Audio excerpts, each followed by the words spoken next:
Welcome to the October, can you believe it, October meeting of Teaching and Learning Committee. We're excited to have you all here because we know that you're going to have some good news for us.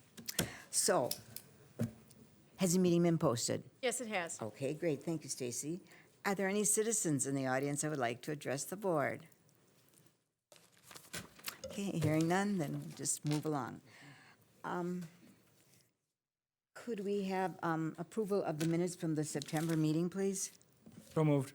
Okay, is there a second? It's been moved and seconded to accept the minutes from the September meeting. All those in, any discussion, questions? Okay, all those in favor, respond by saying aye. Aye. Opposed? Okay, 5-0. Okay, first we're going to do our bright lights, and I'm really excited about it. So do you want to introduce that, Jody? Sure, and before we do that, just real quick, I want to just say one thing, if I may. Go right Okay, ahead. so, You're the boss. thank you. So as I was surfing Twitter late this evening, I noticed that it is School Board Appreciation Week, of which I did not know until like 5:30 today. So It is. I just want to say how much I appreciate the school board here. And so here's Karen Reinachek, one of our lovely, board members, who brings these flowers to us. And like I'm saying, I should be bearing gifts to you all. So my gift is just basically saying that I appreciate you, but I mean that like endearingly. So I wanted to say that. Thank you for what you do. Thank you, Jody. So, Thank you, Jody. I And didn't know that either. okay, well, now you know. So, Jody, you need to know it works well because of the cooperation great. and understanding. Thank you. So with that said, I would like to introduce Marisa, who I think is going to be introducing everyone else today for our wonderful bright lights around dual language and cultural responsiveness. So come on up, everybody. Find a seat, find a microphone, and then Marisa will kick us off. Oh, they got some kids, okay.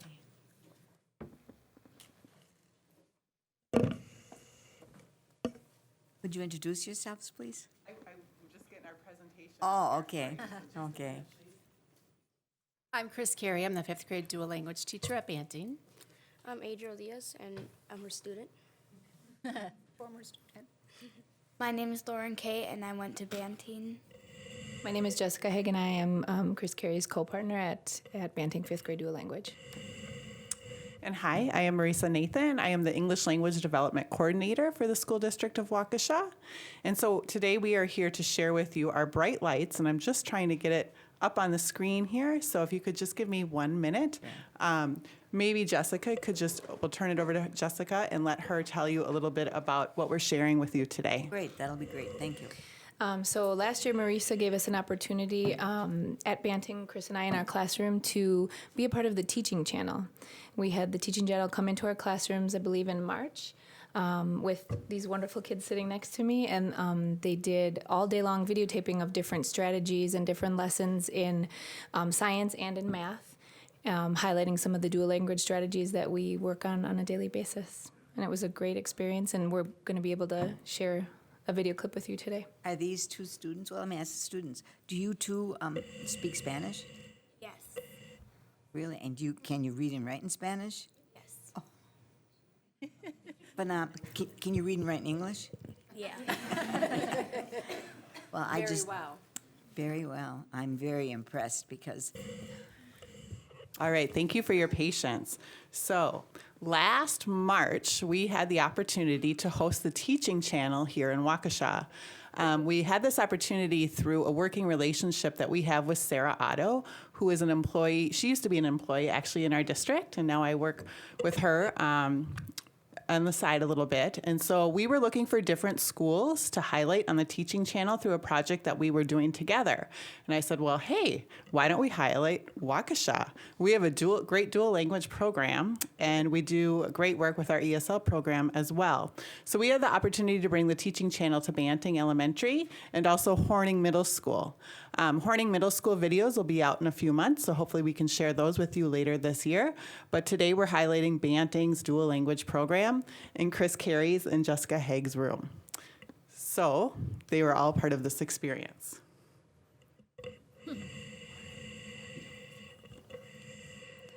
The goal of the SDW dual language program is for our students to graduate from high school bilingual and biliterate, high achieving, and globally competent. These are referred to as the 3 pillars of bilingual education.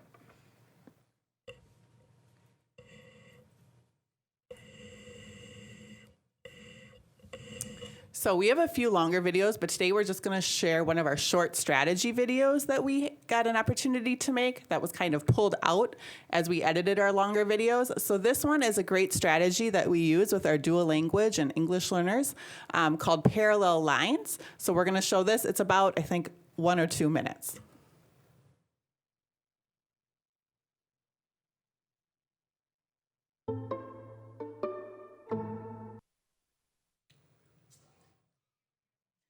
Everyone's like, "Whoa."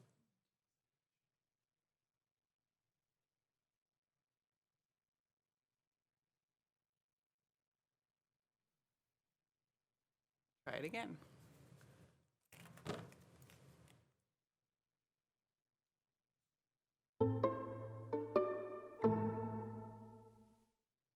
Get ready to do your parallel lines.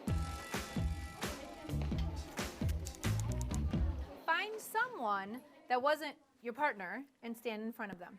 A strategy I use in my classroom is called parallel lines. So open up the inner circle a little bit more. This really gives us an opportunity for kids to have multiple opportunities to share and hear the work that they're doing.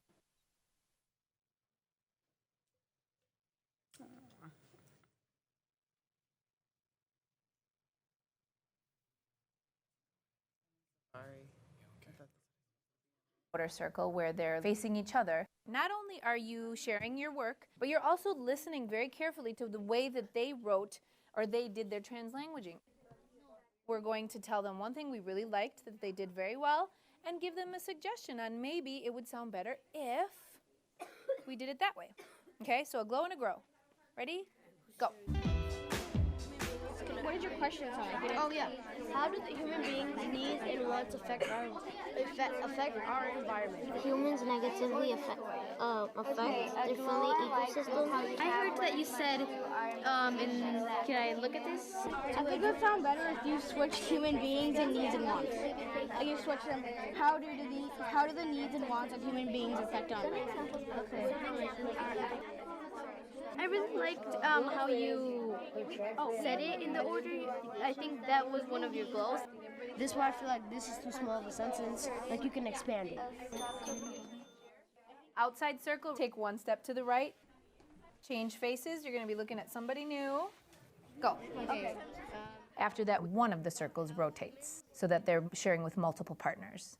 Some examples of contamination are excess rubbish, contamination. Wait, can you read like the last paragraph? I like that the kids are all in one area and I can really listen to the conversations that they're having and get a very easy quick check to see if there's any misconceptions when they're sharing out their work. You kind of missed a bit of words, but that was all that I had. Nice job, I really like it.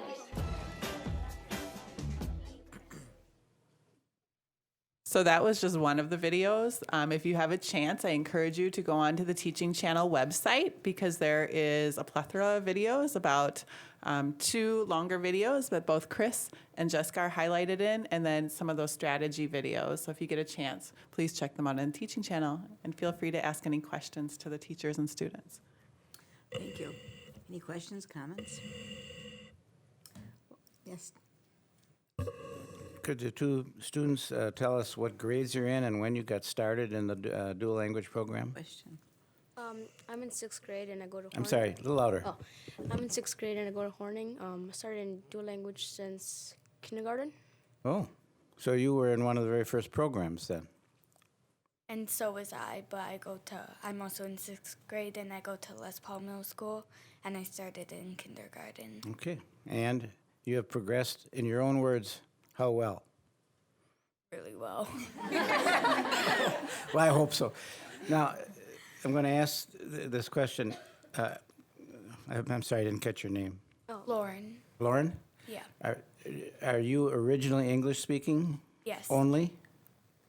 Well, I started, my native language is English. That's what I meant, okay.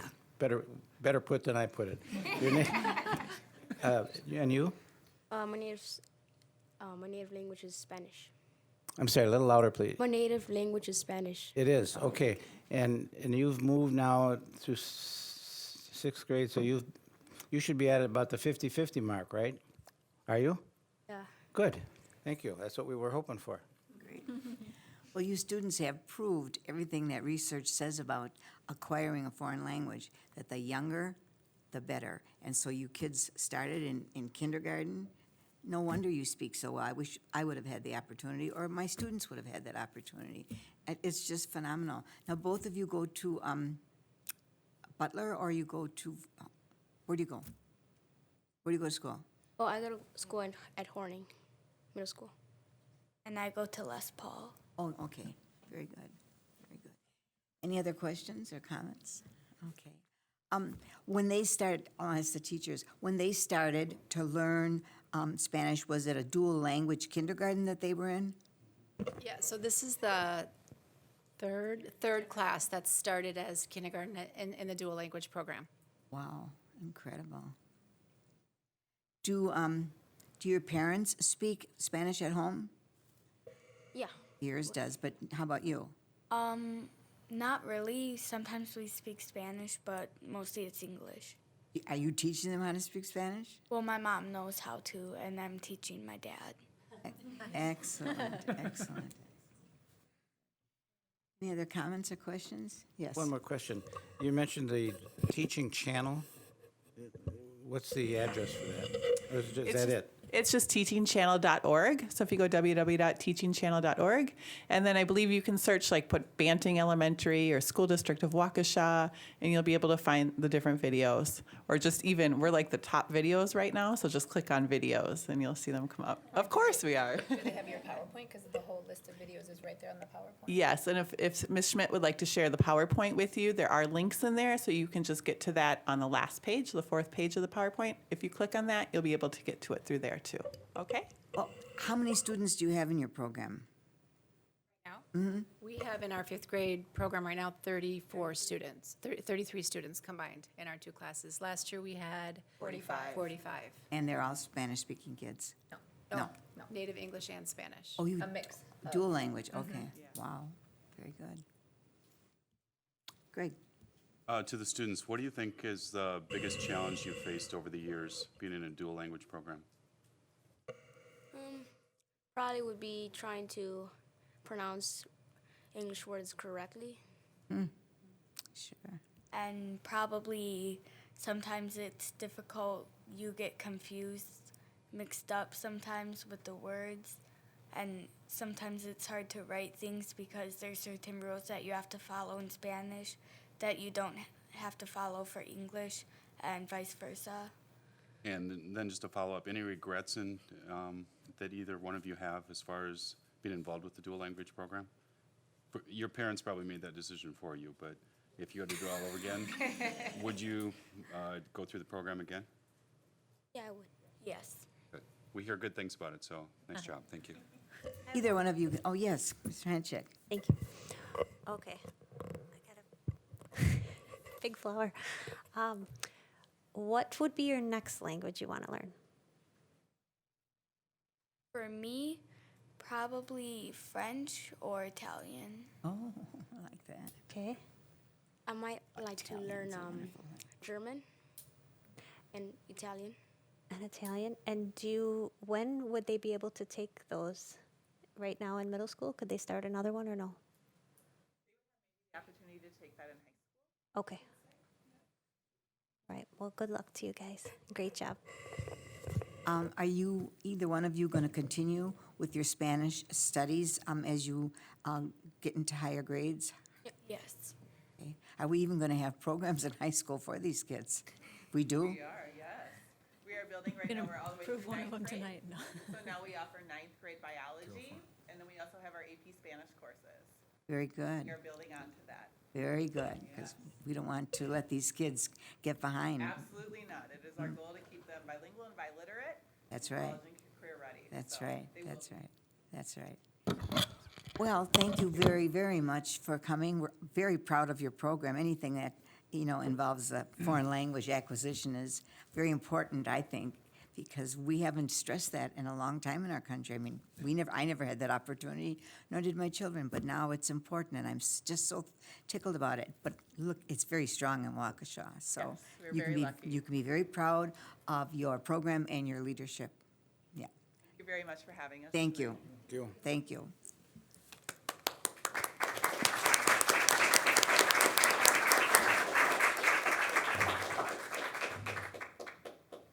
Okay, we have 2 action items tonight. First one is approval of computer science courses. Take us through that. Hello? Okay. Dan Keyser is going to introduce our team upon which they gave you a first draft of this last spring. So Dan Keyser is going to jog your memory a little bit about what they brought to the table for you, because that was information-based, and we're seeking your attention for approval in an action item this evening. Thank you, Jody. Thanks. So in your handout, you have a one-sheeter that I'll reference for the kind of background. So we brought this a year ago to teaching and learning, and we did it in 2 parts. And so the why is no different.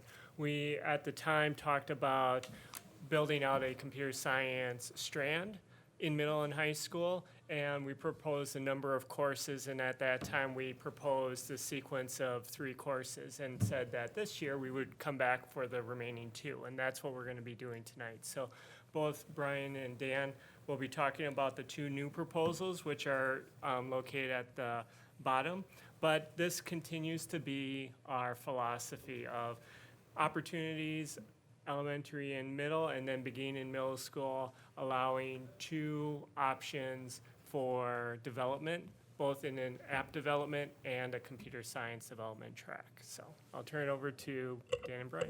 Thanks, Dan. Hi, good evening. So if you focus at the bottom of the page, we're going to be proposing 2 new courses. The first one extends our app development portion of this strand. Last year, we talked about utilizing Mobile Makers, which is a company that helps to support the curriculum and provides training to our teachers and also training to our students to help them build iOS apps or apps for the iPad. This is our first year that it's being run at all 3 of our schools, and we really want to give our students another option if they want to extend that. So Dev Shop is short for Development Shop, and that's what app developers call where they work. That's what the name of it is. So we want a course called that, and we want to mimic that environment, get kids to work on big projects, computer science projects, where they're building apps for possible clients. This course would involve kids working in teams and collaborating to meet the customer's needs, whether it be a small app or a larger application, where they're actually going to take a product, this idea, and build it out to specifications that the customer wants. We're really excited about this opportunity and can't wait to see what our students do with their ability and their knowledge that they gained from App Development 1 and 2. When are you going to initiate this project? We're hoping that this development shop course or app development course gets to be extended for next year. Okay.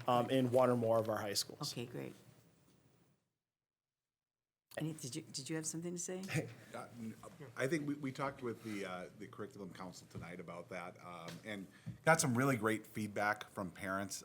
The number of people who said to us they were wondering how we could get this earlier because they would love to have their 3rd, 4th, middle school students involved with it, but also the number of people who said they'd love to have taken the class, had the opportunity to take the class. I think we're really starting to see that need for extending beyond just learning how to code or learning how to develop an app, and really this brings in the soft skills piece of this, this brings in the business skills piece of this. One of the parts of the conversation that we had is even just bringing in outside resources. We know that in app development you need graphics, you need sounds, you need marketing, you need all sorts of other pieces. So that really is going to be an important part of this course, is sitting with a customer and helping them to understand there are more resources than just an app development team sitting there, and really turning that over to the students to make some of those decisions and lead the customer through that process. Okay, any questions? I have. Okay, great. About a week or two ago, I was upstairs wandering the halls of this esteemed building, and I almost got run over by Dan and Dan. I think you guys have to share with us the excitement you were showing about where we are over the past year, because that's part of the selling point here. The successes you've had in terms of numbers. Yeah. So over the last year, with the adoption or the beginning of the 3 courses that we approved from last year, at the high school level, we've increased our enrollments by 160 students in just this year, from one year to this year. And at the middle school level, 173. So a total of 333 students are now taking computer science, more than just 1 year ago. So we're really excited about that enrollment number, and we can't let this momentum stop. So we really want to capitalize on it and give our students another opportunity. If you remember last year, we had 1 course, and it was called Fundamentals to Programming. And I think I stood up here and I said, it's fundamental to nothing else, because that track ended right after that. So we want to continue to develop this, and development shop, and then also AP Computer Science, which we'll talk about in a moment, are great options for our students to take. So referring to this handout that you gave us, Coding the Future, Computer Science in the District, go over and, tell us what we're doing now. Remind us of what all the courses we're doing now. Absolutely. So previous to last year, we had no courses at the middle school. So we brought to you Introduction to Computer Sciences, which is in the upper right-hand corner. And we also embedded a few small units within BizTech and our 6th grade business class to capitalize on students doing those skills in other classes as well. Previous to last year, we had Web Design 1 and Web Design 2, so those aren't new. So those were offered previous to this year. And then we approved last year App Development 1 and 2, which is creating apps on for iPads. In addition to that, our last thing that we approved last year was AP Computer Science Principles, which is an introductory course through the College Board that utilizes Project Lead the Way curriculum for kids to get another layer of computer science knowledge. Wow. Yeah, it's a lot. Think of where we were and where we are now. Yeah, it's incredible. Phenomenal. And as you may remember from a year ago, we had a couple of students who talked about the courses that they were taking, and they're like, once I'm done with these courses, then what? So we fulfilled that promise to them in giving them 3 new options for them to go. And so now that they are going through these courses, they will be juniors going into their senior year, and this will be potentially options, if approved tonight, for them to take. Dan, which courses are exclusively in middle school? Is that 6th grade business, BizTech, and intro? Correct. Those are the 3 that Those are are middle the school. 3. Yep. All right. And then all the other ones, web design, app development, et cetera, those are all high school? Currently high school courses, right. And we strategically designed it so that a student may say, through middle school not wanting to take computer science, and then in 9th grade, and they still can enter in and not feel like they've been left behind because they didn't take courses in middle school. So it looks like, they could have a course available to them every year in high school. Is that correct? Potentially, yes. Wow. We have come a long way. It's phenomenal. Very proud of you. Well, any questions? Yes. Are you going to have the students apply to have the app inserted into the Apple? That's a great question. So we're talking a little bit about that, because if students are going to invest that much time in it, we're going to have to determine whether or not it's their project or somebody else's. Right. So our conversations have been around that. And as we approach outside people or groups of elementary school students who might propose a project to be done, or maybe the student proposes their own project to be completed in the class, we're going to have to determine if we want to put that on the App Store for them, or let them put it out for themselves. Right. And that'll be really up to the students as to what they want to do if it's their product and their idea. And one of the things that we have already explored through Casper and our, management of the apps, we are able to push apps out at least internally, right, to Yeah, our students okay. and teachers. So you don't need to be on the So App we may Store to not get it. have to be on the App Store, but that's a part of the larger bridge we have to cross Right, as we exactly. design. That's a part of the this. soft skills to make sure it gets on there. And then, are we doing any, in the web design, are we doing anything responsive? Are we teaching that? Because, I mean, right now, you have apps and you have responsive sites, and everything else is old. Yeah, we're doing a little bit of responsiveness, and Okay. we're trying to get kids even in the end of Web Design 1, for them to be using cascading style sheets so that they can manage not only what they look like on a regular laptop, but what they look like on a mobile device through the web. That gets deeper. We go into that topic more deeply into Web Design 2. Okay. But yeah, it does get talked Yeah, about, okay. but at the surface level at Web Design 1. Okay, okay. And I think that is a part of the larger work that we're doing. So partnering with somebody like Mobile Makers to help us both see what a dev shop environment looks like. We have somebody's contacted us about networking, right? So a business partner who says, this is what networking looks like. And I think that's a shift from a computer science model that has been traditionally in place where you've kind of taught it the same way to really being more agile in how we adapt those courses. And then, is there a graphic component? Are the students producing their own graphics in like Photoshop, or, because we have a perfect environment for Photoshop. We have really great graphic design programs through our awesome. tech ed department. Great. We don't have it here, but it's certainly connected, because if you, in this day and age, you can't just make a great product, you have to make a great product look great too. And so we talk about that, and we'll certainly have to, those kids in dev shop will have to possibly outsource some of their graphic work to the graphics department and the other students that are working to get the product that their customer may want. So we're hoping that dev shop really becomes a magnet for kids to work on projects that are worthwhile and hopefully that they value. Yeah, no, definitely. And then, are we working with WCTC? Because I noticed their logo on here. Currently, Web Design 1 is a transcripted course through WCTC, so they provide training to our teachers, and our kids receive transcripted credit if they meet the requirements by the end of the semester. That's great. I will say that CTC has a fantastic web design, a graphic component, and I know that they're the only ones that have a web design certification for graphics. The Art Institute does not even have web design certification for graphics. Yeah, they do have very high standards, and that's one of the reasons why all of our teachers who teach that class have to go through their exact training. Oh, they do? Okay, that's great.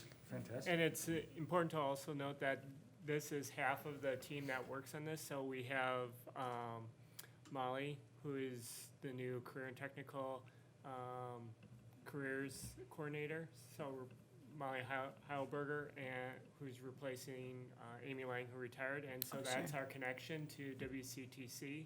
She sits on their advisory board for transcripted classes. And so that is a person. And then one of our new instructional technology coordinators, Kristen Bosher, who came from Green Bay. So that team of 4, along with myself, are all invested in this. It's fantastic.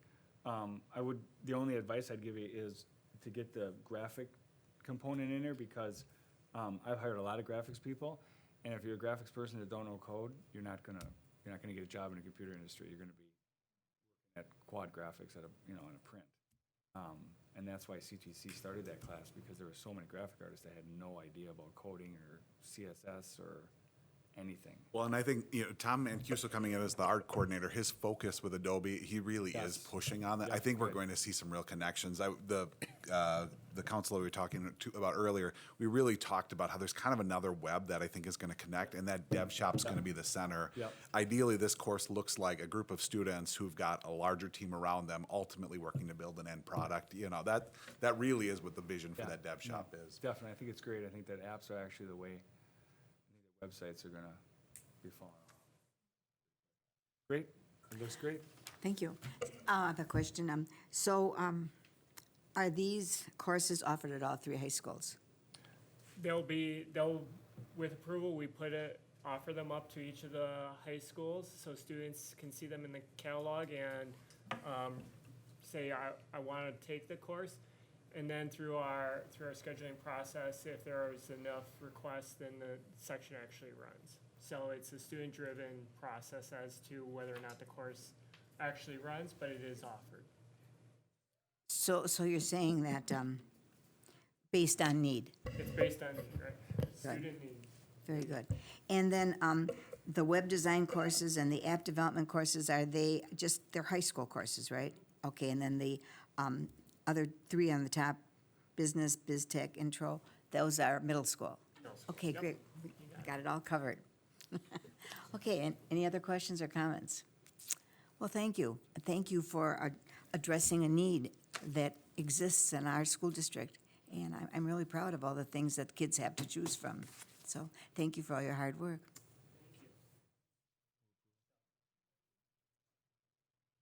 The action item. Action item. It's an action item. Could we please have a motion to accept the approval of the computer sciences courses? So moved. Okay. Finally used your microphone, didn't you? What? Is there a second? Seconded. Okay. It's been moved and seconded that we approve the computer science courses. All those in favor, respond by saying aye. Aye. Opposed? 5-1. Okay, great. Thank you. Thank you. Thank you. Good luck. All right, next we have, good old overnight field trip request. Yeah, good old, here we go. So, action item for your review, you know, when Barbara and I met last week, so she's my,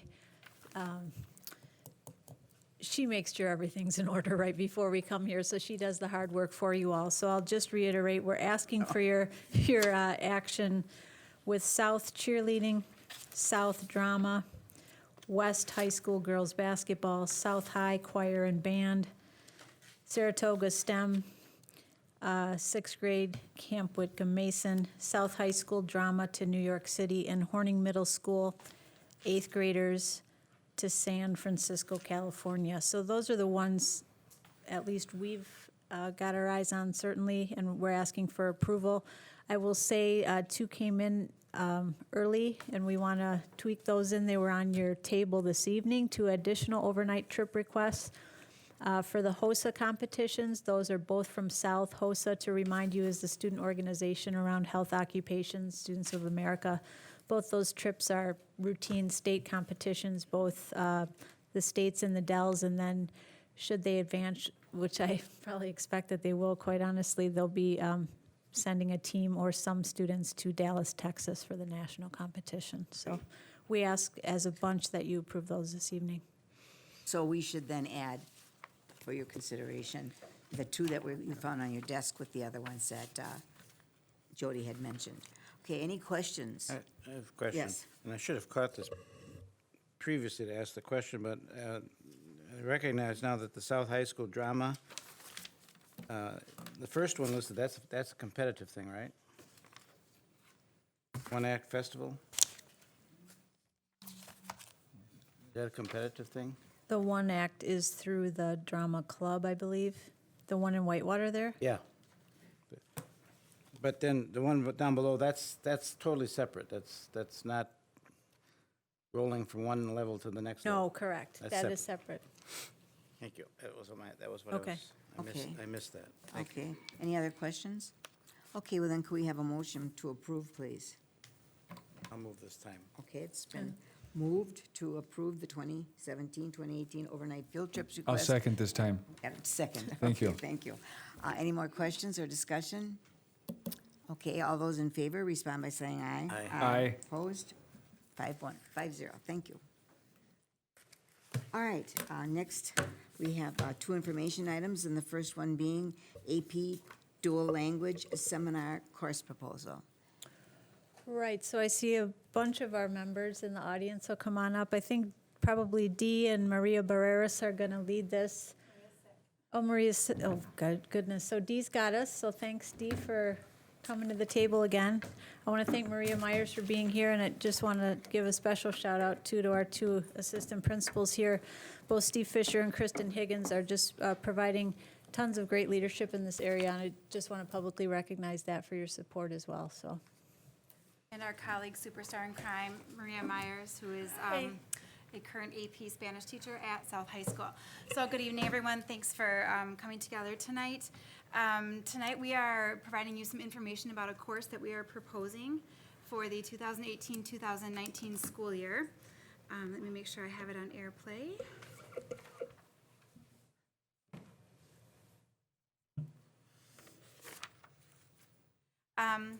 And this course is an extension of our dual language programming that we offer through the elementary schools, middle schools, and now into the high schools. So I thank Kristen Higgins from North High School for being here, and Steve Fisher from South High School, who are working with me in partnership to ensure high quality and supported teachers along the way as we go through the difficult process of building a program.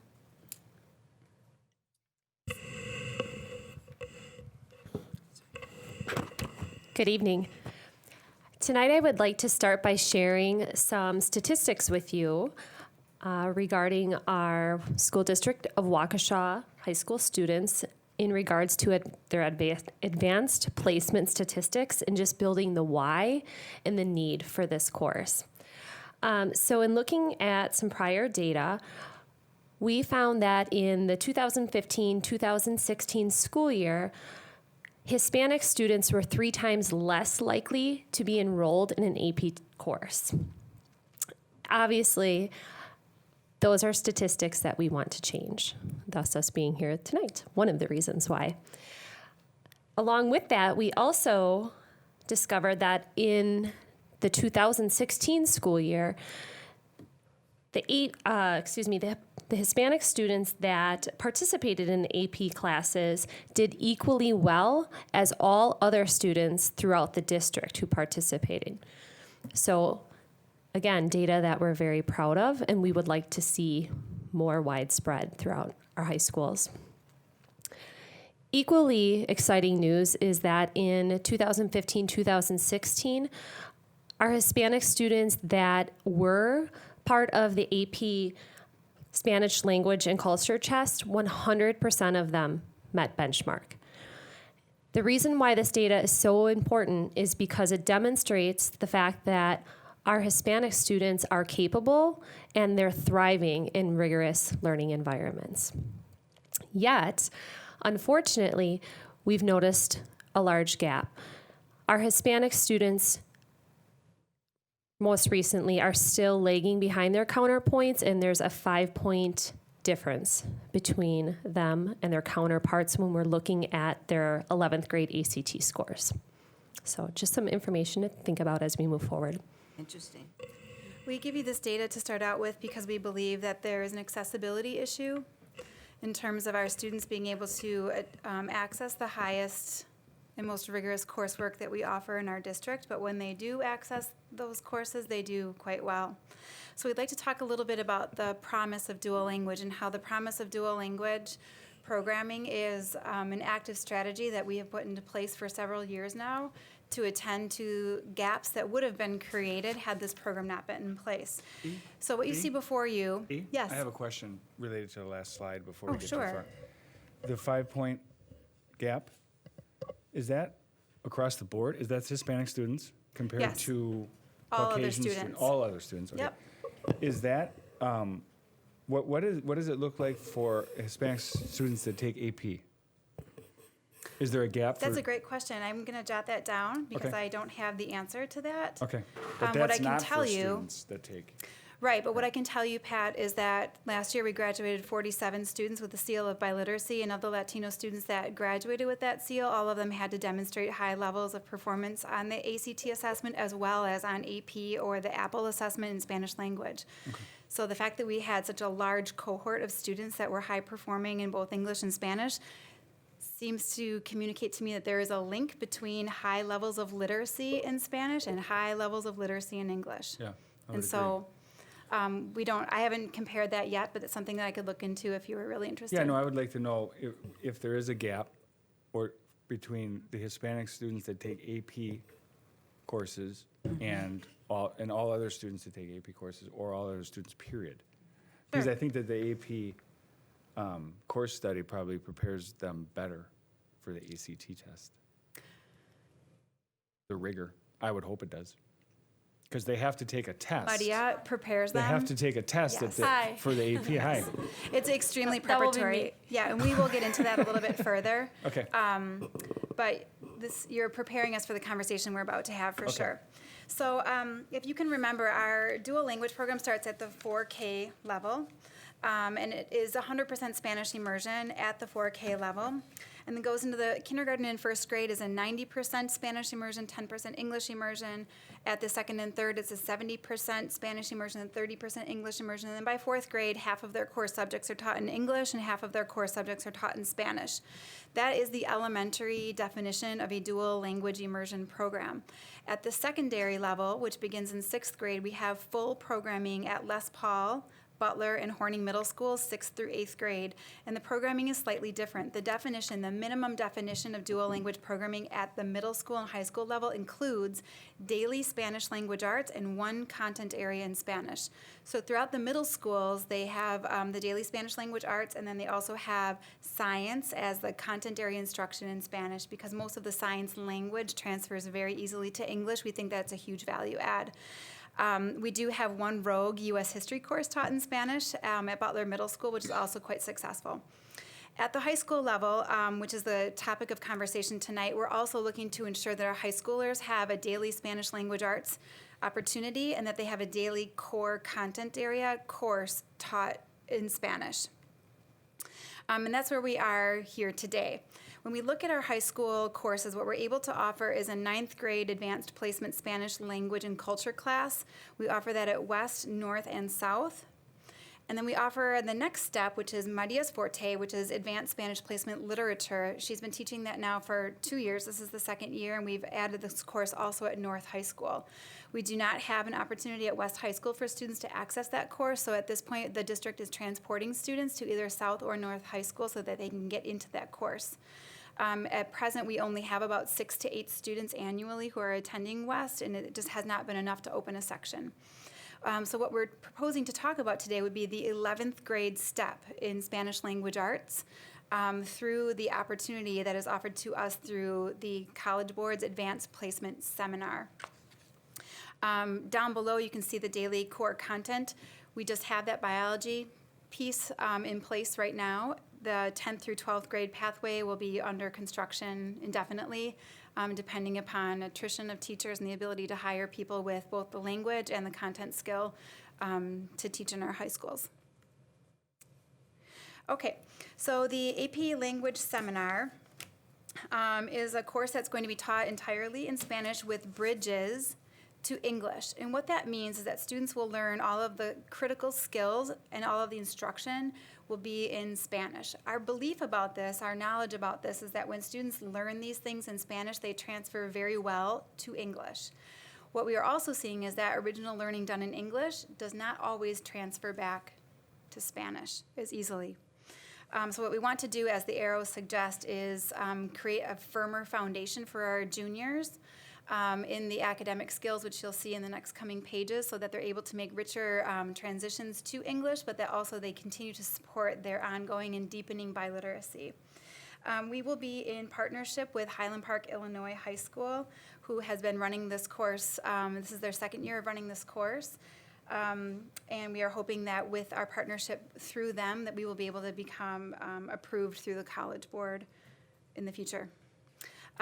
Just a quick connection to the honeycomb regarding personalized learning. We know that the dual language program in itself is a customized learning path for students, but this course in particular is an inquiry-based course in which students will be making lots of choices around their research, around their inquiry and investigation, and how they communicate, collaborate, and apply their learning. So we feel like it really encompasses some of the learner voice infused, the personalized learning goals that students have. It's very customized to them. There's lots of choices, and of course, embedded in cultural responsiveness to our kids. So I'd like to ask my colleague here, Maria, to talk about some of the pillars of this course in particular. Hi. So we're going to talk about AP seminar. That is based on the 5 AP ideas that is called Quest. They're explained over there very nicely. But mostly what it is the kids are going to investigate a topic. They're going to read and the resources, evaluate those resources, be sure that they are good, legit resources. Then they're going to synthesize information. Be sure that they can transfer that information between one language to the other to then create or work together into a presentation to take action. So that's the whole process. So they should be able to do it in both languages. So when I'm asking them about it, they should be able to use resources from both at the same time. Obviously, what we're looking for is what you were mentioning, Mr. McCaffrey. Is to kind of raise the bar into this analyzing, synthesizing, and coming out with their own perspectives and supported perspectives. So that will help a lot with their ACTs in writing, especially, and in reading as well. So that will be a great support for them to do it in both languages. And then we are also looking to embed a lot of information and use a lot of the techniques that dual language uses, like transferring and bridging, like the nice little lines you saw not long ago. We do the same thing. So to bring these ideas to life and to be able to present it to others and get used to it. And of course, we're going to use a lot of AVID and WICOR to be able to support the class with a lot of rigor. And that will be Mr. Fisher. Thank you, Maria. The premise of this course is to prepare our learners for global competency and academic achievement. And we're going to facilitate this by grounding our rigorous AP classes, instructional pedagogy in 3 high-leverage best practices. WICOR from AVID, including the 10-step Cornell notes process and inquiry that was talked about earlier by Dee. QUEST, which is the questioning, understanding, evaluation, synthesizing, teaming, and transfer from College Board. And the oral academic language acquisition and cross-language transfer from dual language at all of our sites. By using highly successful activities like philosophical chairs, Socratic seminar, and language objectives and prompts, will facilitate and promote deep critical thinking at the whole and small group level, as well as the individual and flipped media level. In essence, we are taking the best practices from arguably our 3 most successful programs, AVID, AP, and dual language, and making them the focal point of our instructional delivery model.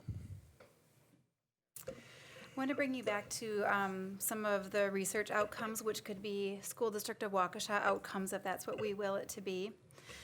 Behind you, you'll see a graph of, it's a representative graph of the research of Thomas and Collier.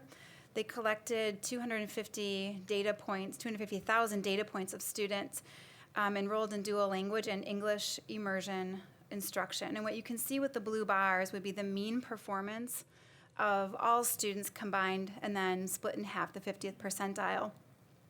And then the yellow line is the performance of dual language immersion program learners, and then the red line are our English immersion learners. We have to remember that currently in our high schools, we have an English immersion program.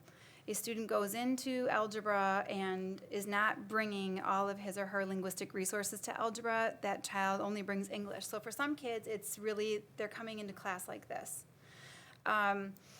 There may or may not be support from an ESL teacher, and that support may or may not be supportive enough or the right kind or scope of support for learning.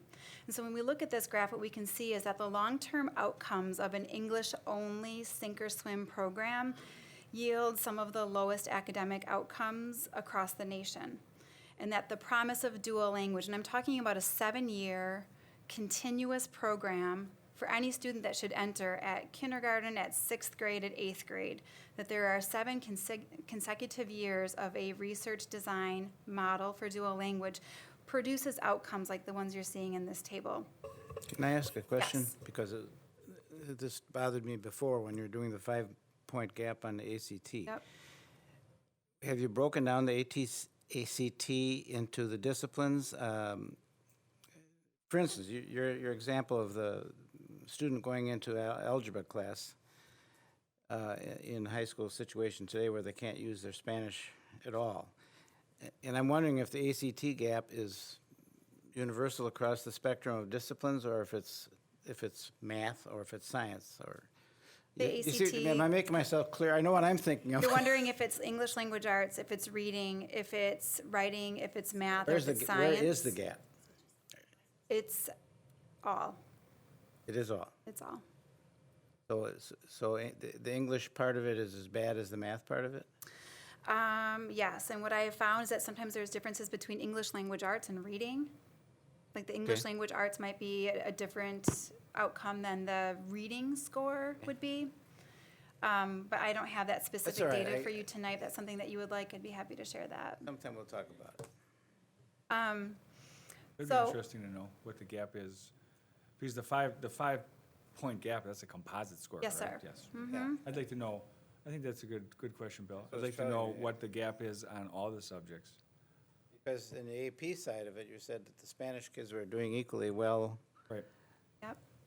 But that's on a specific discipline again. It's not on AP math. Correct, and not every child takes AP assessments. Right, and that's the other thing, because in the current world, we have a requirement for everybody to take it at the 11th grade, right? Yes. Yeah. Okay, so kind of the purpose of showing this is that we are at a crossroads of what kind of outcomes we'd like to see for our kids. We certainly have the ability to build a 9-12 dual language program. So we just need to decide, do we want this or that? And right now, we are still in the that area until we make another choice. So we do have a theory of action around our work. This work, by and large, is part of our curriculum design process as a teaching and learning department, that we are really seriously reviewing what we're doing and thinking about how we impact and how we under-impact certain groups. And we are bringing this process to you in the form of an information item, and next month I'll be back with a UBD and other curricular resources that teachers are going to need. We do need to recognize that AP College Board will be providing us with some resources that are really integral to building this course out further, so we will have skeletal pieces in place for you next month in order to make a decision about whether we'll go forward or not. So our theory of action around this is if dual language learners access, take, and excel an AP level seminar facilitated in both Spanish and English, then the learners will gain requisite inquiry, research, and literacy skills they need to attain bilingualism and biliteracy, that they will achieve academically in Spanish and English and demonstrate global competency, making them more likely to transfer those academic skills between Spanish and English in their quest towards college and career readiness. And with that, I'd like to close and take your questions in order to better prepare for November as an action item. Questions? Do you, when our kids graduate from high school and, you know, they've had this rich background, are the college courses still advanced, more advanced than our high school classes, so that if they want to major in Spanish in college, that the courses there wouldn't be a repeat of what we have, would it? No, I'm going to let Maria answer that question because she teaches at a level of rigor that makes me feel like there's a lot of hope in this. So I'll let her just address that. So at the college level, at the beginning, you have what is called the language courses. Those are the first few. And then you have to do an intro to literature. That will be the 3-credit course that the kids are taking right now at South and at North. Okay. And then after that, they have specific courses of literature at the college level. So what the kids do when they take the class and pass the test and everything is they place themselves already in a really high up level where teachers at the college are expect of them to be able to read, analyze, and synchronize and put in motion what they have learned in the intro, that it is AP seminar, AP language, AP literature. I can speak today. AP literature. And even with that, the information that we have from Carroll University is that most of our graduates that choose to attend Carroll and are taking Spanish classes are far out excelling their classmates in the university classroom. And most of these students are taking upper level junior, senior courses as freshmen. We have one of them here that works in our Lindholm building who is, actually we have two of them. One works at Lindholm here and one is a West student. Those students, they just struggle to challenge them because of their abilities. Interesting. And these are students who are taking upper level linguistics course in like phonetics and things like that. They're not taking your intro classes at all. But when when the college offers Spanish, are they intro courses? Because some kids come to college and haven't had a language background. Yep. No, these students are taking upper level classes already, like 300, 400 level classes Okay. already. Okay. Mhm. Okay. So our kids would then get into the higher level classes. Yep, many Very of our good. graduates, when they go into university, they're placed at a class that if they are able to succeed in that class, they actually earn 18 retro credits, which is, if you think about it, it's more than a semester's worth of credits for those students who are really thinking about, wow, I have to take, electives and things that I might not be interested in. This kind of obliterates that obligation and helps them to achieve their career goals faster.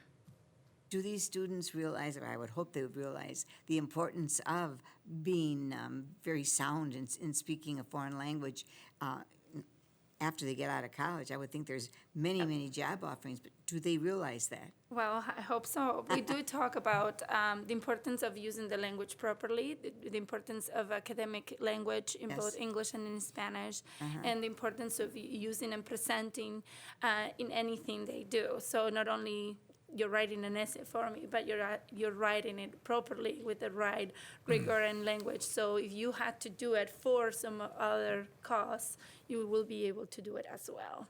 It would appear that, employers now look for dual language people, don't they? I believe so. They will be smart to do so, given the fact of the amount of Spanish speakers in this country and rising. I think is not no longer a choice but a need. Yes, I would agree with that. I think one of the opportunities that we have is more closely connecting the ACP or the college readiness protocols with what's happening in these courses, that when students are experiencing their college preparation work that they do from kindergarten through 12th grade, that they're having conversations around how their particular skill set might influence our continent and our region.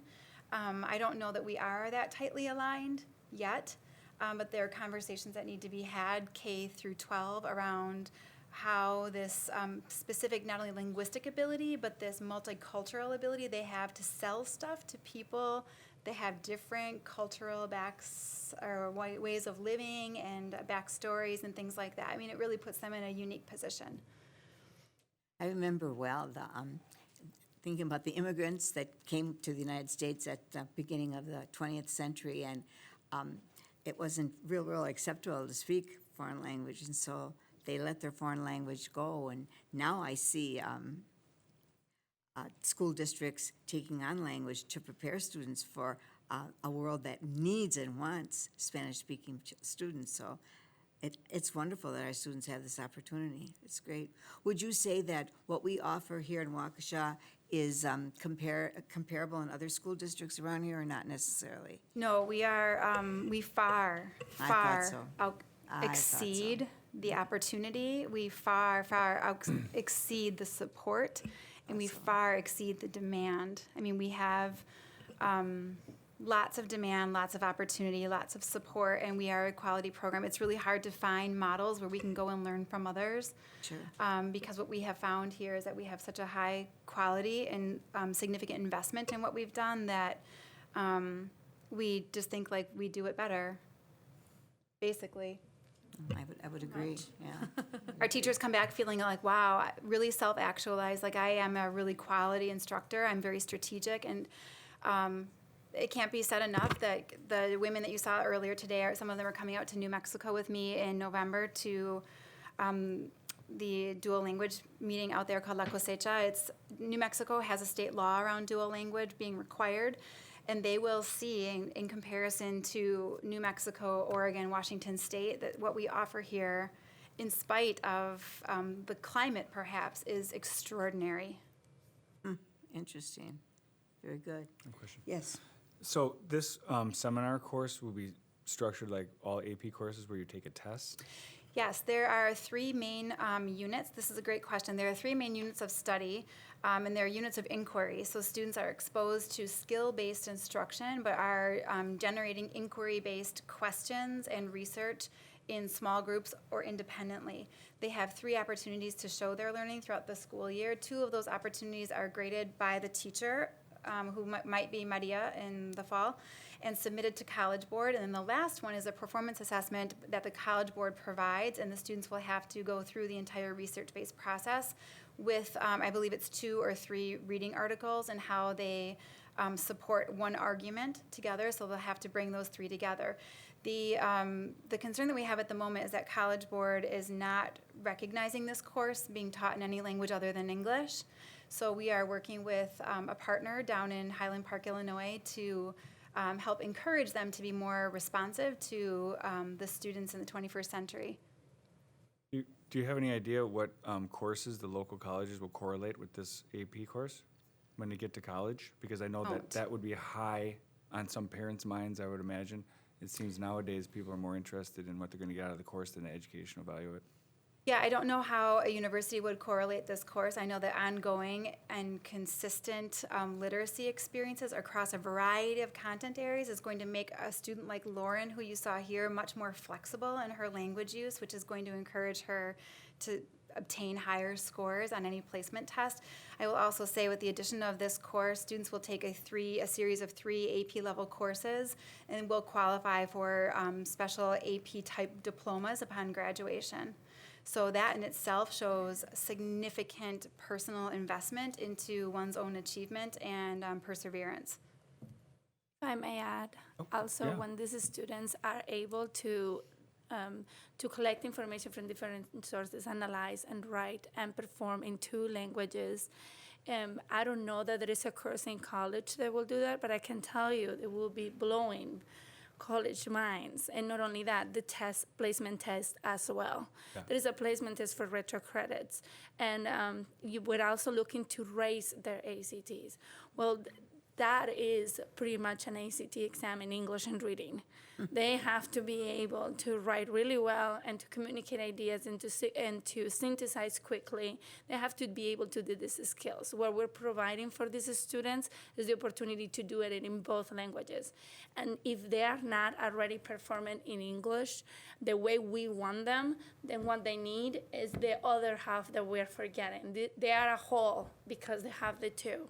And right now, we only have 1 leg to stand on. So if we provide the other course, we're going to allow these students to achieve higher ACTs. We're going to allow them to be very prepared. So I will say to those parents that if you want your kid to get an education, it's easy to get into college. It's hard to pass college. And that's really what we want them to do. Okay. And then the grading scale here, it's going to be the same as all other AP courses. If you take the test, you get the weighted grade. If you don't? Correct. Mm-hmm. Okay. And then it looks like AP College Board has specific ways in which students will be graded in the class, including 80% based on classwork and 20% based on summatives. So there's some direction around that we have yet to explore, as we have not yet received training in the AP seminar course. And the only other comment I have is, as you're looking for other courses to integrate the dual language into, the computer science course is fantastic. Because we would be really excited to have a computer science teacher that could teach it in Spanish. HTML and cascading style sheets are fantastic in Spanish, and they work the same as English on a computer. Do you know anyone, Pat? No, I do not. My nephew's actually a graphic artist who codes in Colombia, and codes in Spanish, I betcha. Yeah, yes. Yep, he does, but he makes products in English too. I mean, and learned all of his English through rap music. Well, FYI. yeah, I know. Okay, I just want to make sure that I have accurately the questions that you have, so we're able to bring back an action item to you in November that's coherent and addresses all of the concerns and questions that you might have. Are there any further questions? Oh. Oops. Yes. Just a comment, when you were talking about how we far exceed other districts around us, that's because all of you. So thank you. Thank you, Karen. Appreciate that. If anyone does have concerns or questions after you leave and you're driving home, you can feel free to email me, because I'd like to bring that back to our team. before we get into what we would consider the phase 2 of our curriculum design process, which is actually articulating what that curriculum is going to look like. We want to make sure that we are able to be as proactive as possible so that we can make space for others. Thank you, Dee. You know, you've brought so much leadership that, you know, has brought us to the point we are now, offering something each year in middle school and high school. It's phenomenal. Thank you so much. Thank you very much. Thank you. Thank you, team. Thank you. Thank you to each and every one of you. Okay, next is technology update. Rise and shine, elementary teachers in the audience. I'd like to introduce to you Meadowbrook Elementary School that's here tonight.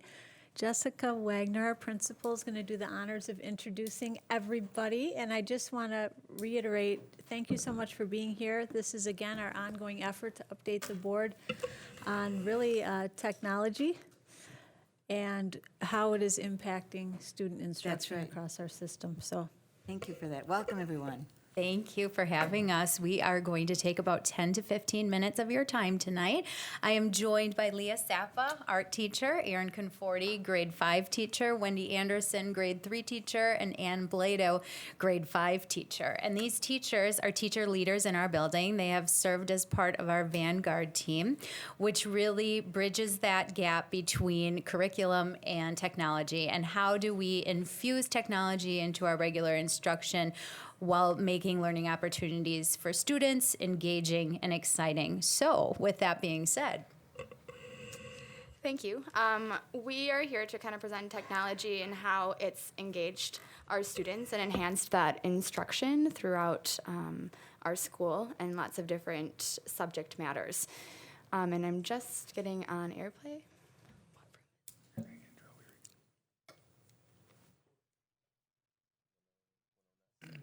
Boardroom. Thank you.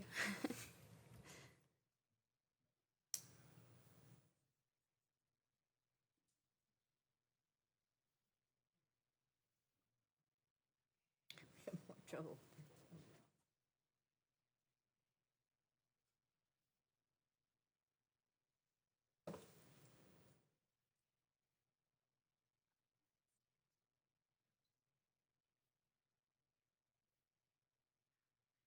We promise we use this technology I all the swear. time.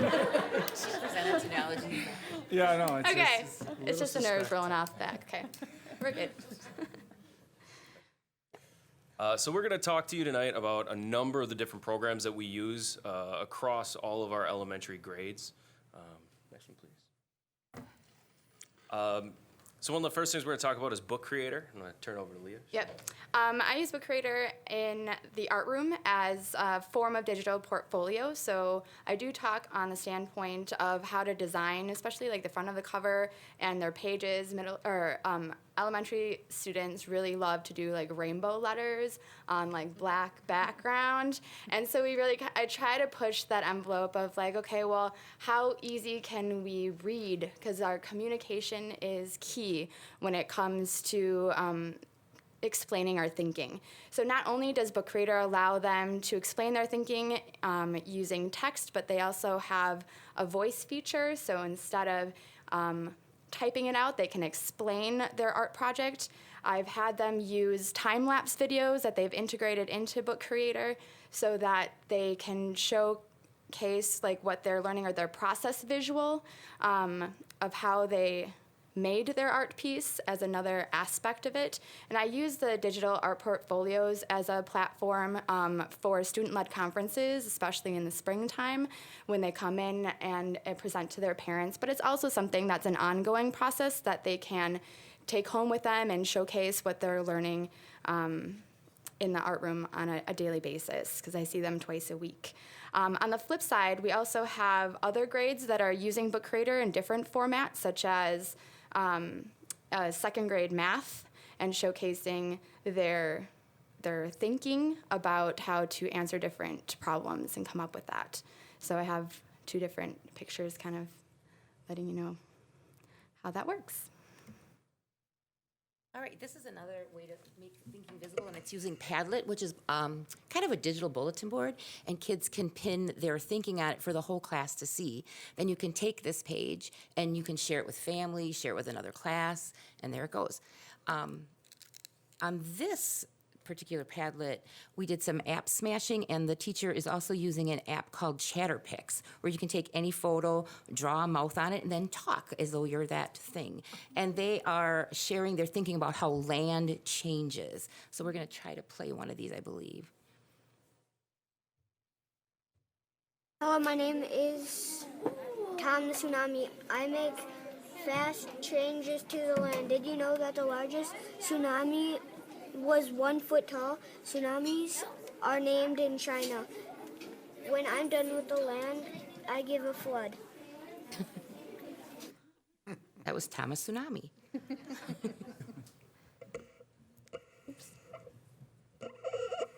you can use this in a variety of ways. You can post a question and have kids answer it, and they're all looking at each other's answers. You can post a video, photos. I've used it where they put a picture of the book that they're reading, and they do a little blurb on their book. Then everybody can access that bulletin board and find a book that they want to read. So there's many, many ways to use it.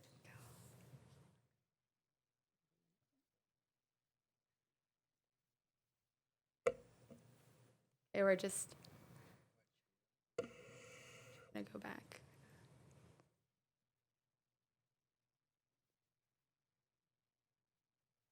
This is awesome.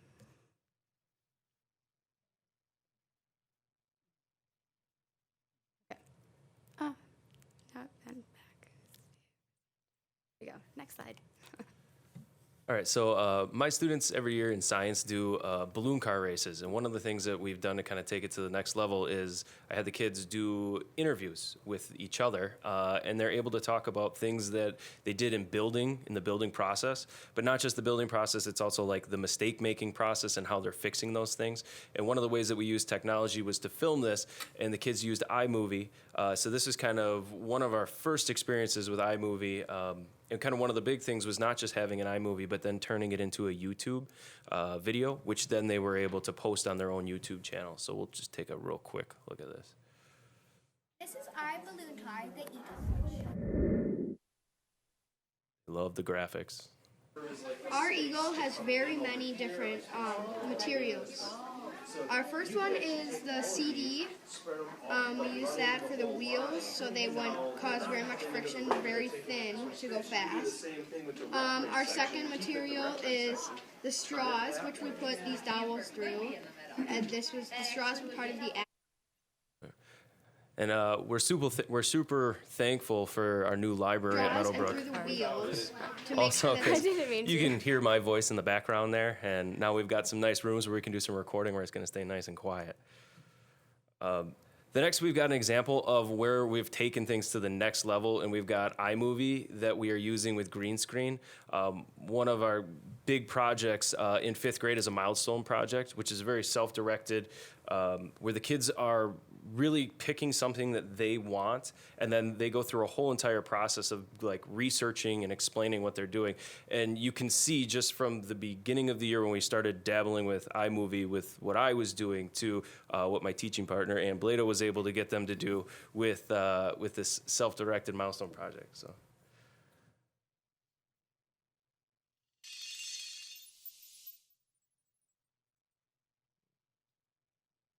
This is a documentary about the Great Depression. We will be including photos and information about the Great Depression itself, the presidents during this time, the Dust Bowl, the orphan train, and the hunger marches. The Great Depression was the economic crisis during the 1930s. So you can see the definite looks quite a bit more professional. But at the same time, there was a huge use of the green screen there in the background. It's kind of hard to tell. That was kind of the office scene. But then our student last year really did make like a documentary using iMovie. So. All right, I'm going to speak to the stop motion app that we have available or all students have available too. And in art, one of my goals last year was to kind of reached that redefinition stage in the SAMR model. And so that kind of means not only are they making a product, but who are they presenting it to? So I teamed up with a teacher that I knew at Stonebank Elementary, and they do that the same thing but with Chromebooks, so they got to see a different, like they got to see the same thing product. So I introduced this using their videos to my 5th graders, and then I gave it to the 5th graders. They had to come up with a story, and then they animated it using a variety of different resources in the art room, such as we have like some clay, and we have some, they brought in like little Lego people, and I had like these little puff balls. They had to create like a background, and they were really engaged with this. And not only were they engaged the whole time, but they were also part of the evaluation process. So they got to, we used Google Forms, and they got to think about, okay, well, what's really important? Because this other 3rd grade is going to be grading my work. So what kind of questions should I have for them? And then thinking about what leveled questions they should have, because they're 3rd grade versus 5th grade evaluating. So when we sent them out, that piece was really important for them to know that someone else was looking at this and they were going to give live feedback, and it kind of really helped engage them like through the process and creating a quality product.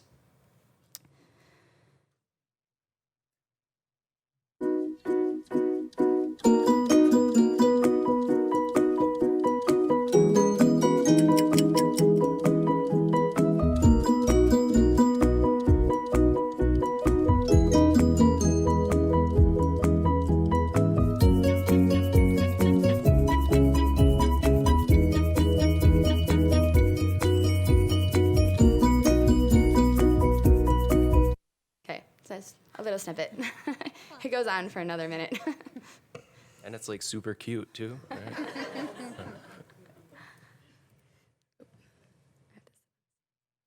Right? One of the great things about having this technology in our classroom is just the ability that we've had to personalize students' learning. And the district has provided us with a lot of these programs, and some teachers have gone and sought some of these out. I know as a math teacher, I'm using 10 marks all the time. I just love the way that I'm able to pre-test my students, see exactly where they are, and then send out assignments to them that are tailored just for them. Dreambox, I think, does something similar at the younger grades. Raz Kids is a program that's being used that allows kids to choose books at their just right reading levels. We've got No Red Ink, which is more of a personalized grammar type program, and then Spell City is a personalized spelling unit or program as well. You're going to talk about this first, the Google one. I can say for my kids, it has been so beneficial just to have access to the internet in their hands. I can't tell you the number of times where kids will ask me a question, and then I'm like, as the teacher, I mean, we used to maybe pretend like we always had the answer, but I don't have to do that anymore. I can say, hey, you know what? I don't know that. Why don't you take a look for yourself? And at the 5th grade level, they are definitely able to search, look for things, and it's all happening in real time, so they're getting answers immediately, and kids love that immediate feedback. And the younger grades, we don't want to always just send them out to Google land because it might not be safe in some ways. So we have some really good research abilities through our Destiny program. One of them that I really like is Pebble Go. Pebble Go, they can research a lot of different subjects, and it reads to them, it highlights, and young people can research anything they like on there. I also use something called Symbaloo, which is like web tiles, where you can set up these tiles of things that you want them to research, but yet they're choosing. So I have these 4 corners, and one might be like mammals, vertebrates, reptiles, something like that. And then they click on those tiles, and it takes them to a safe place to research. And if it takes them to a video, it keeps them right in that web tile, so they're not off looking at different ads and things that are in YouTube. And then another thing I've done is using QR codes. Those are the little rings on the side. One might say like a bat on there, and there's 4 QR codes for 4 different websites that they can go and research safely. So it's a way that they can, have choice, and they're out there searching, but in a safe way. And then I'll take this one as well. This is Seesaw, which is a digital learning portfolio, and you can use it in many ways. Kids can share their learning by taking a photo, by uploading a video. They can record themselves right within this app. They can take photos within the app. They can annotate right on their learning. They can also record their thinking and give feedback to one another verbally and written. And as well, kids can give me feedback. This kid wrote, "This is a great idea. Great thinking. I'm liking this app already." So I never saw it as a way for them to give me feedback, but I'm like that they're doing that. This also is going to be open up to my parents at conference time. Parents can see their kids learning immediately and give them feedback from work. And the kids will say, "Hey, my mom likes my work." And they love that. I can also open it up to the whole class to give each other feedback as well. So there's many things you can do with Seesaw. And lastly, one of the most powerful things that our iPads are doing for us in class is allowing us as teachers to give students immediate feedback. But it's not always just about the feedback that we're giving. With things like Google Drive, Google Presentations, and Google Forms, it really gives students the power to give each other feedback.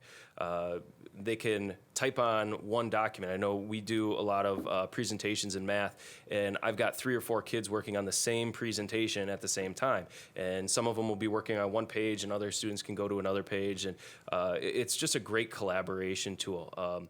We've used things like Socrative, which allows kids to post things up on the board.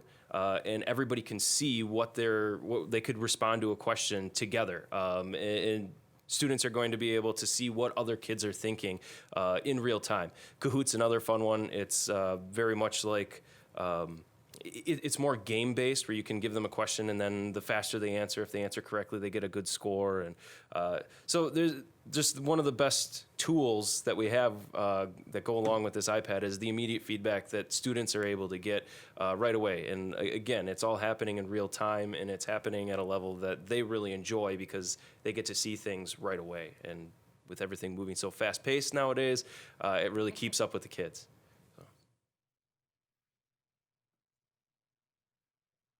That's all we have for you today. Do you have any questions? Mr. Baumgart.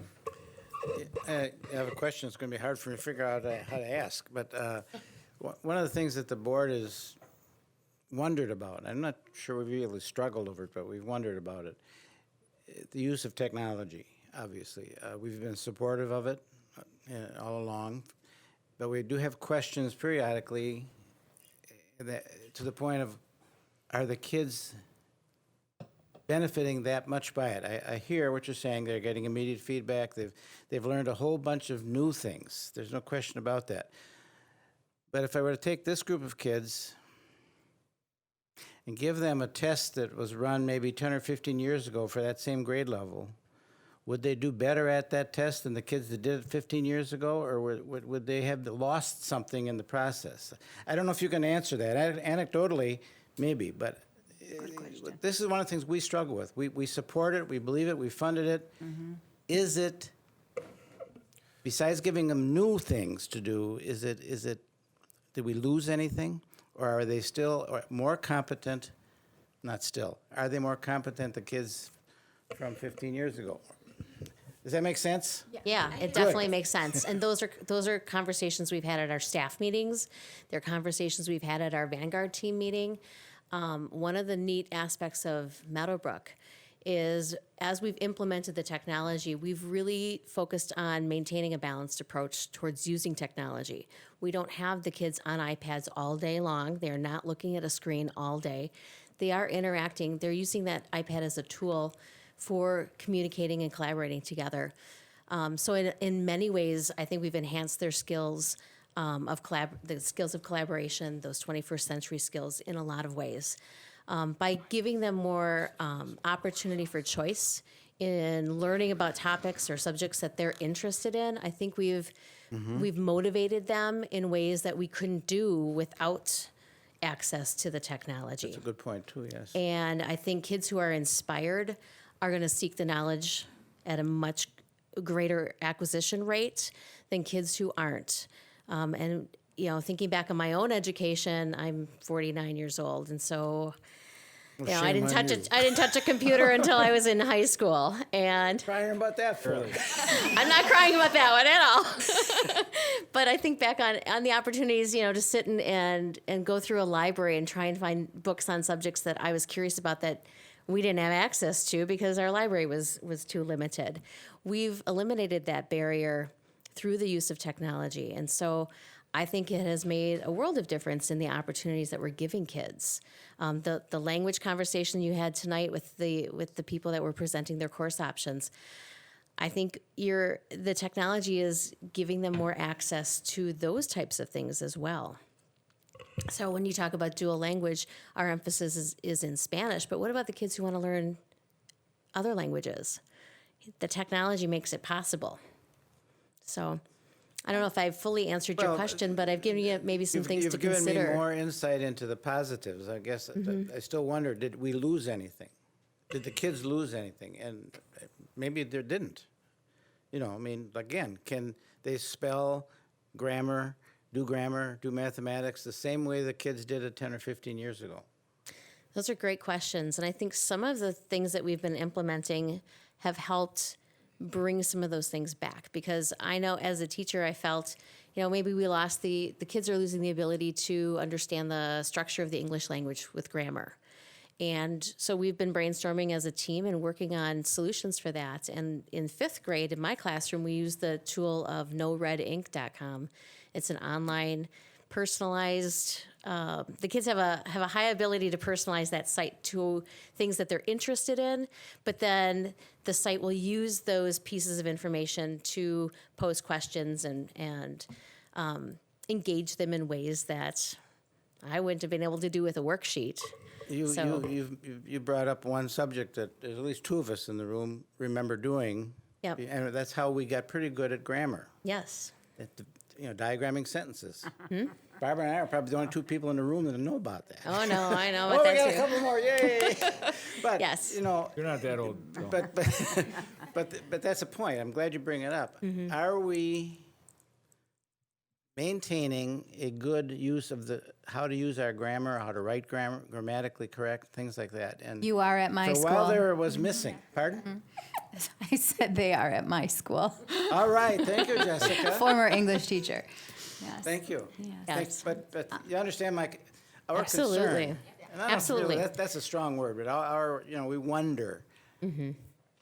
It's a valid point, and quite honestly, the foreign language teachers at the middle school and high school level are going to tell you that the kids who have a strong understanding of their own English language, if that's their primary language, they'll be able to make the connections to learning and acquiring that second language much stronger if they understand, okay, this is how the English language organizes a sentence versus this is how the Spanish language will organize a sentence. In fact, I think you heard the young lady who is here, the student who is here, she kind of alluded to that in her comments tonight.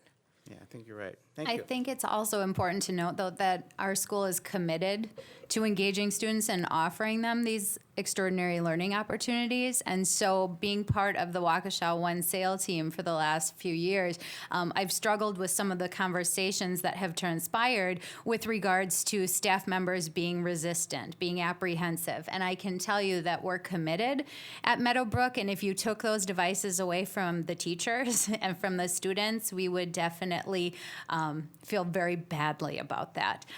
So one of the ways that we continue our professional growth is this team leads monthly professional development sessions.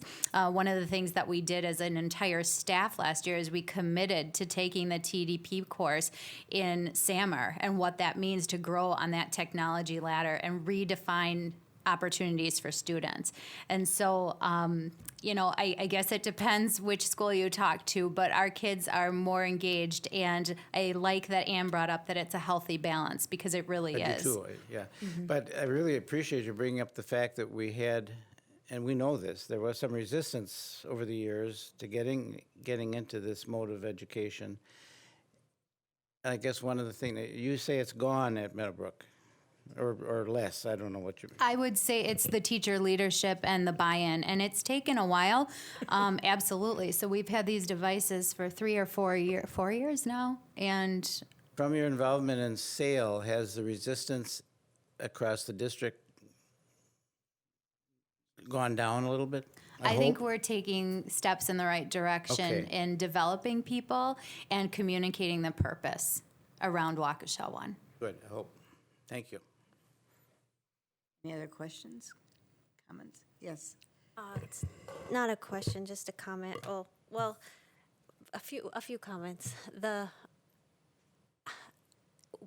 When you guys were talking about all of these apps, I mean, I'm just writing them down. You have to be ahead of these students. I mean, when you're saying that you have these monthly development sessions, I mean, who's teaching you guys? You guys are teaching others. Who's coming up with these new apps? Are the kids saying, hey, you got to check this one out? Part of that comes from the Waukesha One Conference. Okay. Because we're learning from each other as staff. And a lot of the teachers would tell you that that's a very valuable place for them to develop their own technology ability. But what I would say to teachers who were struggling with that, I don't know this. How can I be using this in my classroom when I don't fully understand it? My advice to them as the Vanguard team member is let the kids teach you. Yes. Let them help you Absolutely right. become better at this. And let them see that you're learning as well, because then they're going to be empowered as well and want to teach you. We started the Day of Code a few years ago, and that grew into a coding club basically in our fifth grade. I didn't know anything about coding, but I let the kids go. I gave them some good resources, some great websites, and I said, let's learn together because I don't know this. And they flew with it, and I learned a lot in the process too. So I really encourage, and I think a lot of the teachers have gotten to the point where they're willing to say, okay, it's all right for the kids to know that I don't know and that they can help teach me, because that's motivating to them. It's very inspiring to them. Yeah. Great. And then the Spelling City, I circled that one because I've got one of my kids struggles with spelling. And I was thinking all summer, I don't know how it's fall already, but I was thinking I have to go to the learning store, or the learning shop or whatever and get a spelling book. And I just didn't. And you know what? I'm sure he'd love to do it more on his iPad anyway if I said 10 minutes of spelling. So thank you for that. And you're right. The word is balance. As parents, we need to balance it at home. The school is. board, we got to balance. If the students are learning that, they're going to have to do that for their entire life. So if you're teaching it, and sorry, Nope, I just that's had a good. brain thing. We- but we thank really you. try and- balance is what is key. And we really try and help the kids know that we are all teachers. We are all going to be teaching each other throughout our whole lives. And so the sooner they can get into that mindset that, oh, I have some knowledge that I can share and help somebody else grow in some way, that's good. That gives them value. I think that's important. Thank you all. Oh, and one more thing. Sorry, the Cahoots. Yeah, I learned that by going to the Waukesha One conference. I saw you were, somebody had, maybe they were teaching on the app, and they were giving the audience different questions. And so if you're doing that with the kids, then I can see why they'd love probably it. want to play that. You could play something similar at Buffalo Wild Wings also. That's where you learned it. You don't need Waukesha One. Go to BW3. Thank you. Okay, you're welcome. All right. Thank you for Thank for you. all of that. We really appreciate it. Way to go, Meadowbrook. Yeah. It helps us understand. Okay, last but not least, Absolutely. Hillcrest. Yes, Hillcrest. And we're initiating our new principal by fire. Look at this. She has them wear uniforms, school unis. So, That was actually a student question when I was visiting in the spring. One of the first things, are you the new principal? Are we getting uniforms? I don't have any idea where that idea came from, but. Well, from I have kids, two right? Hillcrest T-shirts in my closet, so. Your picture's still up on the wall there. Absolutely, absolutely. Well, welcome, Hillcrest. Thank you. It's wonderful We're so to have excited you to be here. here. We're going to share a little bit of our story as to where we've been this summer and some celebrations from last school year as well. So I'm going to take a minute to get connected. My name is Faith Lincecum, and I'm the new principal, and I'll have my team share who they are as well. My name is Courtney Konechka, and I am the Literacy Effectiveness Coach at Hillcrest. And I'm Debbie Berg, and I'm a first grade teacher at Hillcrest. I'm Rebecca Schultz, and I teach third grade at Hillcrest. So again, thank you for your time tonight. Thank you for waiting. We're going to start with Rebecca. Great. As you can see, we have a page here that shows that we actually had got some kudos in the regarding the forward exam scores. So you can see that we improved in every area, but especially looking at the math scores, we really gained a lot. And we attribute a lot of these gains in scores because we have been working on the workshop model. It's been around for a few years now. Started with the reading and language workshop, and then we went to the math workshop model. And that seems to really be a nice balance of approaches for our students. We also wanted to let you know that our theme for the year is to be wonderful. Hillcrest Huskies are wonderful. That's an old theme. Yeah. And this is based on the book, as you might have heard, the Wonder Book that will be a major motion picture this fall. So we are taking the opportunity to fill our students and our staff with wonder as we look at their identities as learners and as we grow together as a community. So thank you. And then we have some celebrations, both student celebrations and teacher practice celebrations. At the end of the 2015-2016 school year, a group of students were identified as being at or near the 30th percentile on MAP. And then those students were targeted for additional support last year, the 2016-2017 school year. And of those students, 49% grew to at or above the 41st percentile. And 23 of those 35 opportunities were below the 25th percentile in the spring of 2016, and only 12 of those were below the 25th percentile at the spring of last year. So they saw significant growth. Then for the teachers, small group instruction has been a goal for our teachers over the last school year, 2016-2017. And in September, 0% of the teachers were meeting the criteria for small group instruction. And by May, 75% of the teachers were meeting that criteria. So that was a big growth for us too. And small group instruction continues to be a focus as we begin the 2017-2018 school year. And we believe that the student growth can be viewed as a direct result of the focused teacher practice that the teachers have had this past school year. One question about your small groups. Are they put together by student scores or?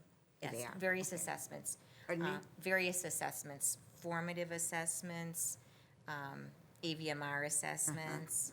So the assessments are given in math and in reading, and then your groups are based on those assessments, and then you're giving ongoing assessments. Yes. So the groups are changing as kids are learning, so your groups are very fluid. Sure, right, And they're not flexible. like they were back in our day. Yeah. And we have a variety of different kinds of groupings. We do more, ability-based groups based on assessments. We also do strategy groups, where it could be students reading at all different reading levels, but we're all maybe working on our reading fluency. And if you're reading at a first grade reading level and I'm reading at a third grade reading level, we're still going to be using the same strategies to become more fluent. So that's another type of grouping we do. In the higher grades in literacy, they've implemented literature discussion groups, and those are, all the students are reading a similar book, but sometimes those groups are based off of student interest for a book or a particular topic. So we really try to do a variety of groupings. So you don't have any robins and ravens? Oh, that's good. That's No good. bluebirds and blackbirds. Crows and crows. Buzzards. You don't want to be in the crow group. Go on. And then last summer, the SAIL team met in June, and we streamlined our theory of action. And a survey of the SAIL team found that collecting and analyzing student data was an area of opportunity for us at our school. And so our theory of action focuses on using PLCs, those are professional learning communities, to collaborate around student data, while at the same time keeping small group instruction an important part of the work in our classroom. Another aspect of our theory of action centers around opportunities for teacher learning and feedback, which will lead to the implementation of highly effective responsive practices. So we're given the opportunity to videotape our own teaching and submit it to our coaches and get feedback from our coaches to help improve our practices also. So we're learners along with our students.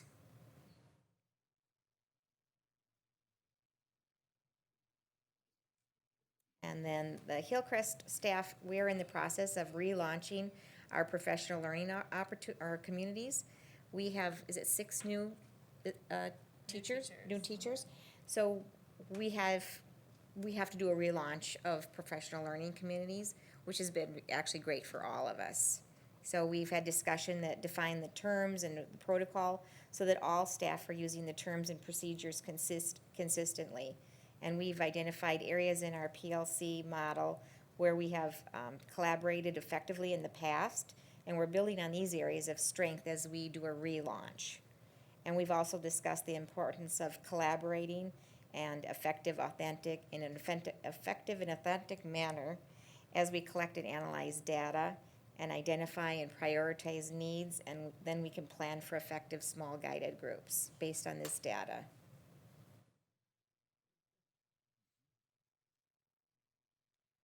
So, kind of like Debbie says, we decided at our SAIL meetings early in the summer that PLCs were going to be a focus for Hillcrest for this coming school year. So what we did from there is we decided at our June SAIL days to create an adult learning framework to really guide our work and give us that endpoint of kind of where we wanted to be. So we created this adult learning framework and broke it up into what it would look like in the initiation phase and implementation phase, and we're hoping to get as many people to institutionalization kind of as quickly as we can. During our SAIL launch in August with the whole Hillcrest staff, we introduced this adult learning framework, and then we asked the teams, which some of them, like Debbie said, were composed of brand new people, to think about some of their past practices, whether it be with their PLC people on the same team or in the past, and where they would put themselves. As you can see, the dots, the black dots underneath each of the colors indicates where the teams put themselves. So as you can see, our teams were very self-reflective, and many of us are starting out in the initiation phase. We will be using this tool to continue to monitor our progress throughout the year. So at the end of every PLC cycle, which consists of 3 specific phases that we've launched with the staff, that team is going to have a chance to look back at this adult learning framework and then really be self-reflective and decide where are we now after doing that cycle. Us as a SAIL team are also going to be able to use this adult learning framework as our progress monitoring tool to see how we are doing in the launch of this process.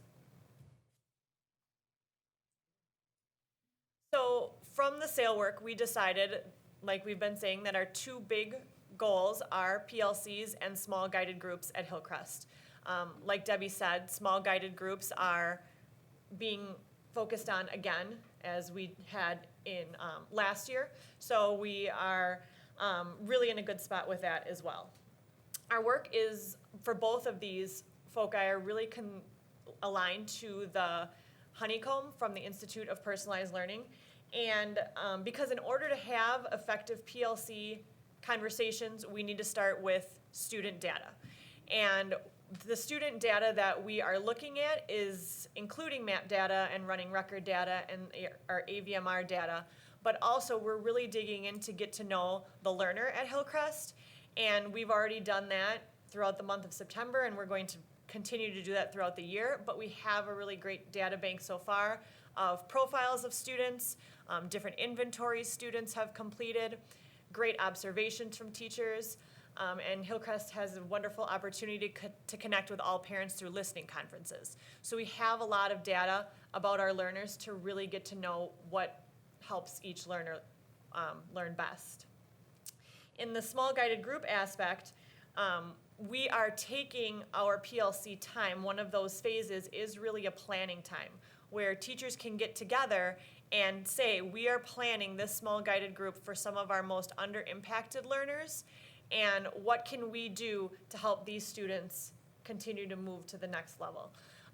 When we're doing that in PLCs, we're using our continuums to monitor that student progress, and then also using that continuum to determine the next readiness level for that student. So with our focus, we also want to ensure that all of our teachers, new and returning educators, feel extremely supported by the SAIL team, by administration, and by each other. So we have really worked hard to align our support to build coherence and understanding and confidence in these practices. So first, our new teacher coaching and educator effectiveness support are, as being one of the effectiveness coaches, we are ensuring that new teachers are feeling supported through those required touch points that are implemented this year. But we have also instituted a kind of more informal monthly touch point where all of the new teachers are coming and just kind of casual discussion to answer any questions, create that culture, and make sure that people feel supported and included in the Hillcrest community. We have started anchor classrooms this school year already. We have anchor classrooms that exist from previous years. And those are classrooms that have been developed as an opportunity to have peers come in and observe great practices happening. And it's also been an opportunity for those teachers who have been anchor classroom teachers to leverage their leadership.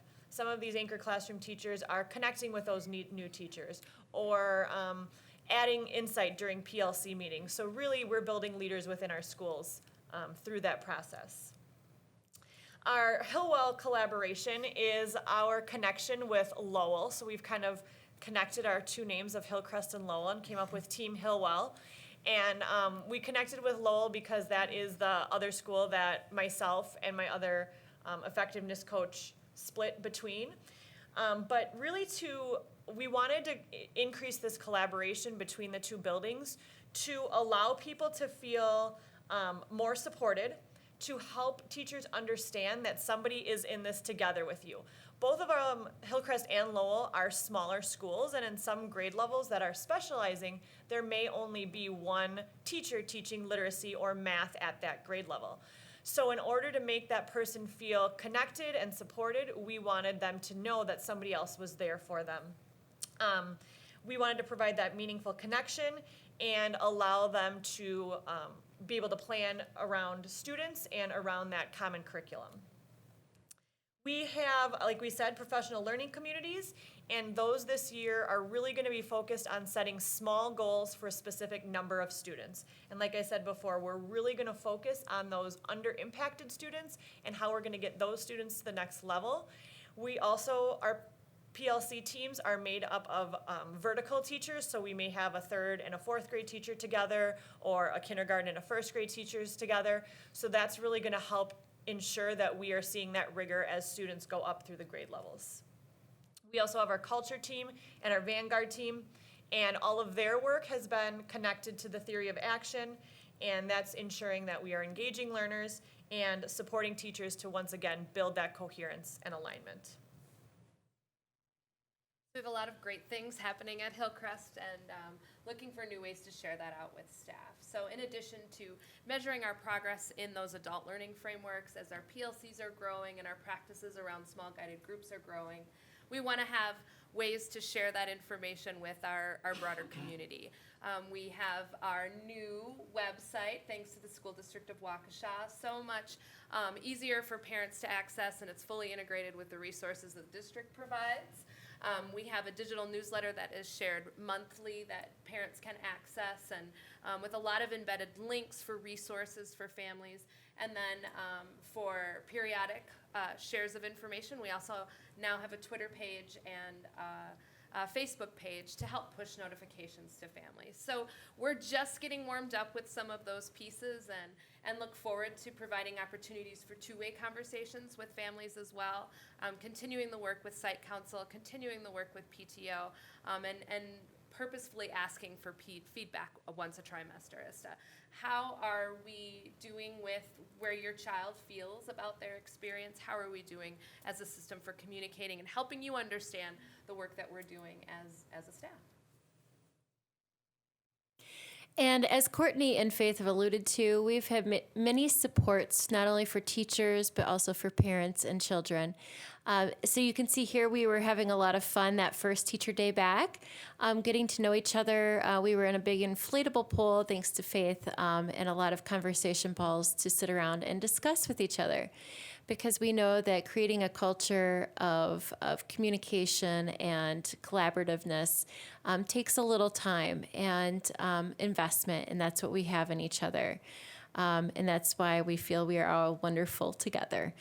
We celebrate our why we're here together, and we have really kind of, as we gotten to know each other, have kind of meshed our collective why for our building. And so it's really neat to see everyone coming together and supporting each other in our efforts to make this the best possible learning environment for our children.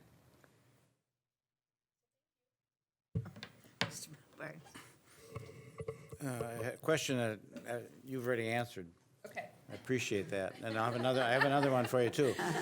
No, I was really. How many new teachers get? 6? We have 6 new teachers. Yeah, which is a pretty high percentage for your school. It is. And Yeah, when I heard that, I was Bonnie like, started it all. Pardon? Bonnie started it all. Bonnie retired, and a couple other people You're going to decided blame to Bonnie retire.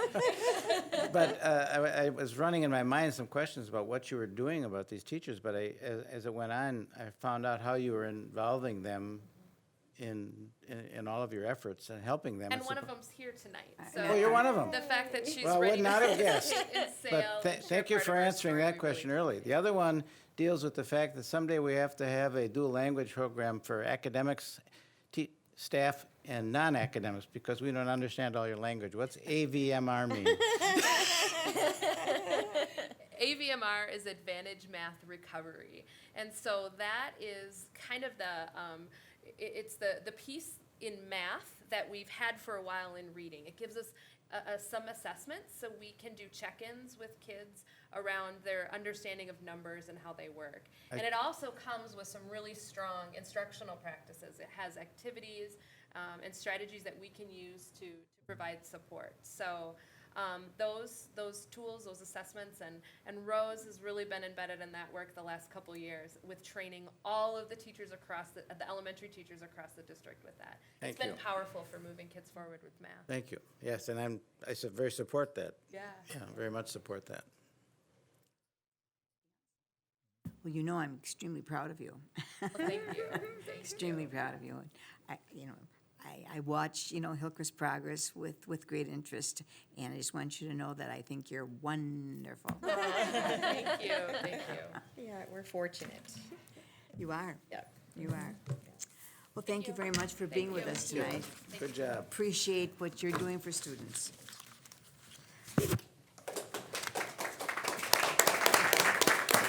What is this on the bottom? Choose kind. Be Oh, okay. All right, that looks like we've covered all of the items of our agenda tonight. Our next meeting will be Tuesday, November 7th, 6 p.m. here in the Lindholm Board meeting. Thank you very much for your participation and patience tonight. The meeting is adjourned.